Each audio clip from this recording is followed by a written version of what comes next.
Hi students, வணக்கம். இப்போ என்ன பார்க்க போகிறோம்? இயல் 8 பயிற்சி 8.3 4ஆம் கணக்கு. என்ன கொடுத்துருக்காங்க? ஒரு நாணயம் 3 முறை சுண்டப்படுகிறது.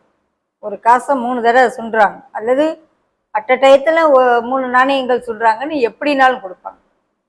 2 அடுத்தடுத்த பூக்கள் கிடைப்பதற்கான நிகழ்தகவு. அடுத்தடுத்து டெய்ல் இருக்கணும். அப்படி இருக்குன்னா நிகழ்தகவு என்ன? அடுத்தடுத்து 2 டெய்ல் இருக்க நிகழ்தகவு என்ன? முதல்ல சாம்பிள் ஸ்பேஸ் எழுதிக்கிறோம். 3 முறை ஒரு நாணயம் சுண்டப்படும் பொழுது கூறுவெளி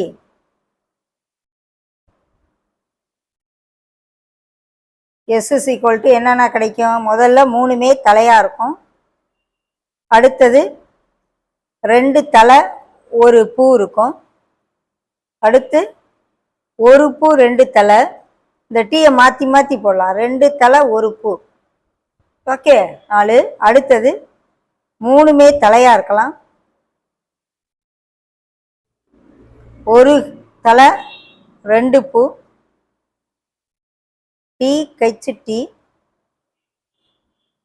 டி டி கச்சு. இந்த ஹைச்சு ஃபர்ஸ்ட், இந்த ஹைச்சு செகண்ட், இந்த ஹைச்சு தேர்டு. இந்த மாதிரி 8 இது மொத்தம் சாம்பிள் ஸ்பேஸ் 8 எழுதியாச்சு. இந்த ஆர்டரை எடுத்துக்க, இல்லைன்னா மரவரைபடம் போட்டு ஈஸியாக எழுதிக்கலாம். ஸோ N(S) எவ்வளவு வந்துருச்சு? 8ன்னு வருது. இப்போ நமக்கு என்ன கேள்விக்கு சொல்றாங்க?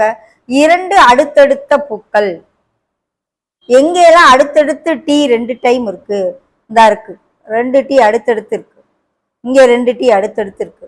இங்கே 2 டி அடுத்தடுத்து இருக்கு. 2 அடுத்தடுத்த பூக்கள். ஸோ N(A) equal to 2 அடுத்தடுத்த பூக்கள் கிடைக்க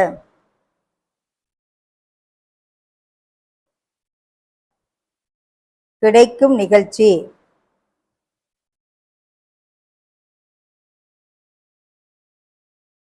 ஸோ எது?